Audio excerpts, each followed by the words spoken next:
They say a house can't speak, but mine had been screaming at me all night. Because by the time dawn came, I would either reclaim my life or quietly disappear inside it. Welcome to my YouTube channel Whisper Stories, where silence speaks. My name is Melissa, and I am 55 years old. I have lived long enough to know that life rarely asks for permission before it turns your world upside down, but nothing prepared me for the calm, smiling way my son-in-law delivered the sentence that felt like a quiet earthquake. "Your house is perfect for my parents," he said, stirring his tea as if he were commenting on the weather. "They move tomorrow." Tomorrow? No question mark, no hesitation, just a decision already made, already packed. For a moment I didn't speak. I stared at the steam rising from my own cup, watching it curl and disappear, the same way my sense of control seemed to evaporate from my life in that instant. This house, my house, had never been just bricks and walls. It was my refuge, my proof that I had survived, endured, and built something of my own with tired hands and a stubborn heart. And now apparently it was perfect for someone else. The house that raised me back. I bought this house 27 years ago, just after my divorce finalized. I remember standing in the empty living room, my daughter asleep on my shoulder, the walls bare and echoing. I had been terrified, not of being alone, but of failing. I was 30 with a broken marriage, a small child, and a salary that barely stretched from month to month. But that house gave me something priceless: dignity. Every nail I hammered, every curtain I stitched by hand, every late-night repair after work, it all stitched me back together. The creaky stairs knew my exhaustion. The kitchen knew my victories and my tears. The small garden out back knew my prayers. This was the place where I learned to be strong when no one was watching.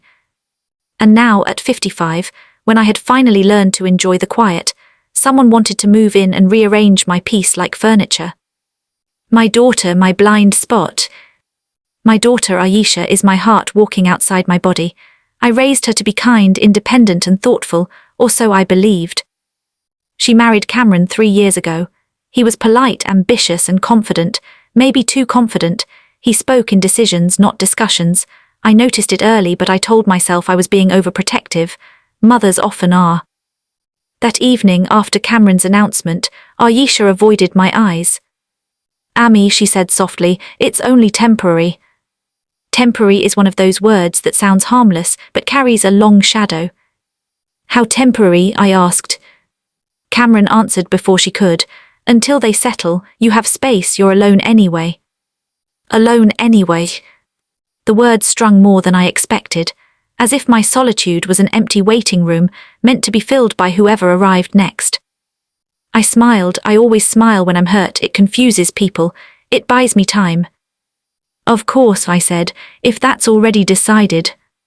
That night I didn't sleep. I walked through my house slowly, touching the walls, the shelves, the old photo frames.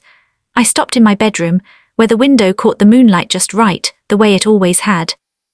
I asked myself a hard question.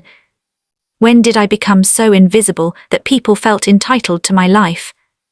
I wasn't angry at Kamran alone. I was angry at myself for teaching the world that my boundaries were flexible, that my kindness could be mistaken for permission. I sat at my dining table until dawn, not crying, not shaking, just thinking. And then quietly I decided something. If they were moving in tomorrow, then I would prepare. Not with anger, not with shouting, but with clarity. Preparation is power. The next morning I woke early and did what I always do when I need courage. I cleaned. I cleaned the house thoroughly, lovingly, but intentionally. I locked certain cupboards, I organized documents, I placed labels on shelves. By noon I had prepared a simple folder. Inside it were 3 things. House ownership papers, clearly stating my name. A written house agreement, calmly outlining rules, boundaries and expectations. A letter not for Kamran's parents, but for Kamran himself. I cooked lunch, real food, the kind that smells like welcome, because kindness and firmness are not enemies, they work best together. When they arrived, Kamran's parents arrived in the afternoon, luggage in hand, eyes scanning my home as if already measuring it for change. His mother smiled tightly. "So this is the house," she said. "Yes, it will do. It will do. I invited them in, served tea, listened politely as they discussed where they might put their furniture. Then calmly I stood.